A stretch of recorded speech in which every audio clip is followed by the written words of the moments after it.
Happy Monday, everyone. I hope you've had a great week.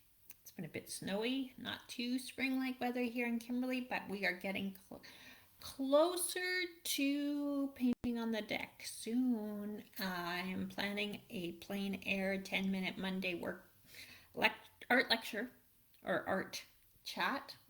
Um, as soon as the weather gets nice, that will be happening on a Monday. I can't wait to talk to you about painting on location. But today I want to discuss the importance of looking at your own paintings close up. It is a very good skill to get used to looking at individual sections of your paintings. Now, in my post yesterday, I discussed or I posted a photo of one of my paintings where I just did a little piece of the tree section of a mountain painting. And you can see the detail of the trees there and the little red brush strokes that I put on, etc. I want showed that so that you could get an idea of the detailing that I do in my trees and how they actually kind of look a bit abstract, and they're all different shapes and sizes. They're different colors, and that's just a small little section of one of my paintings. It's very important to do that every now and again just to make sure that your overall composition is reading accurately. Now, I recommend that when you are finished a painting or near completion, or if you are stuck on a specific spot, not kind of getting it figured out what the best next step would be, I recommend that you take your cell phone or iPad and snap a picture of it. And somehow, when you look at the painting on the computer or phone screen, the errors kind of have a way of jumping out at you. So take an overall look at your paintings on the screen near the end. I always do this when I'm finished a painting just to see if there's anything else that needs to be addressed. And things come up when somehow it just gives your eyes a different perspective. I don't know why it is, but it helps a lot. And as you do that, I want you to zoom in on that photograph and I want you to look at the different corners. The 4 different corners should be different. So, for example, if you've got a ocean scene with sky above, you want to make sure that the 2 upper corners are not all just plain blue sky. You want to make sure that both corners are different and that they have something to offer the viewer. So zoom in on each corner, make sure that every corner of your painting has got an interest. They should be a mini painting in the large painting, a microcosm of the macrocosm. And as you do that, I want you to really think about in that corner, do you have good shapes? Do you have good values? Is there light, medium, and dark values? Is there different brush strokes? I don't want you to be continually brushing side to side, left to right with the thick of your brush.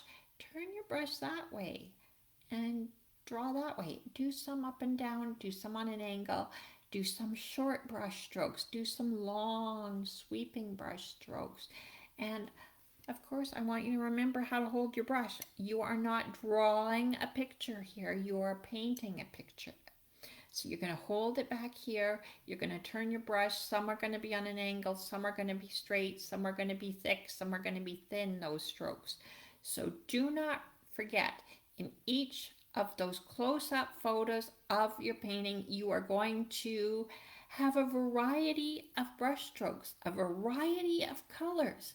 So even if you zoom in on your trees, a whole section of trees, like the photo I posted yesterday, it's not going to all be green. In that photo of trees I posted, There are red strokes, the blue strokes. There's some purple strokes in the midst of the green trees. There are dark greens, there are light greens, there are mediums. Even though it's a whole bank of dark trees, it's not all flat, and the brush strokes varied, and the shapes are varied. And where the ground comes up to the bottom of the trees is varied. It's not flat.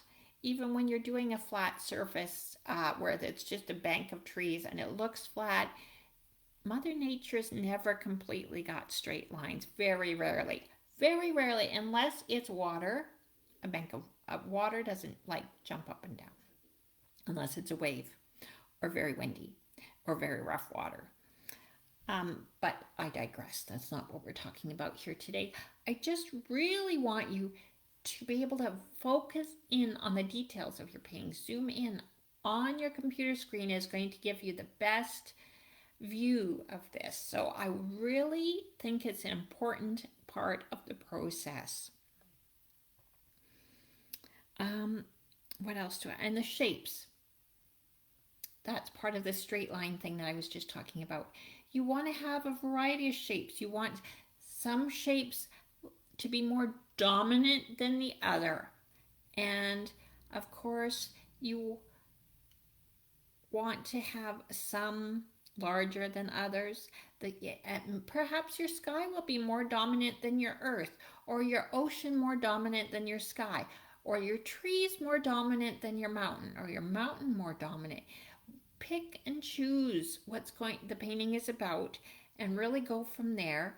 And then as you zoom in on these smaller micro paintings in the midst of it, there should be something that's more dominant in each of those 4 sections. And if you even can see the painting right there on my easel behind me right here, you can see I've got a bunch of greenery. It's a partly finished painting. This is a commission that I'm working on from Italy. I've got buildings, I've got ocean, I've got sky, and I've also got floral foliage in the foreground. And the foliage is most dominant, then the buildings, then some ocean, then some sky. I've mixed it up. So there's like all different areas in that painting. It's not going to be all one thing. And even if you are doing an abstract painting, the same rules apply, even if you are not painting a physical subject matter. If you're doing an abstract, you want to have some of your darks or your blues or whatever more dominant. You want to really, it's the same theory applies. You've still got to have a good composition, good lines, good values, good shapes, good brush strokes. All of the same rules apply. And you know what? That applies in your life too. My mom used to quote Edgar Cayce, who used to say you need to play a little, rest a little, and work a little.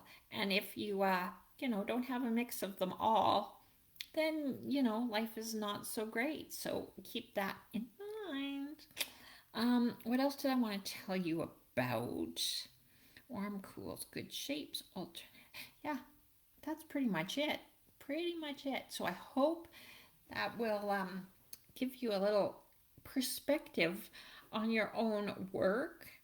Give yourself a new way of looking at your own paintings. And the other thing, I know what else I wanted to tell you. I knew there was something. I also want you to look at your paintings at different times of the day in different lights. This is all about looking at your paintings with new eyes, fresh eyes, and in new ways. So go into your studio and look at your painting in a room that does not have a lot of lighting in the evening. Don't put the lights all on. Look at it when it's kind of just a bit dark. And if your values in your painting still looks good, then you've done something right. And if it's kind of not so good, then that means you need better values. And the other thing you can do is take it outside in a nice, bright, sunny day.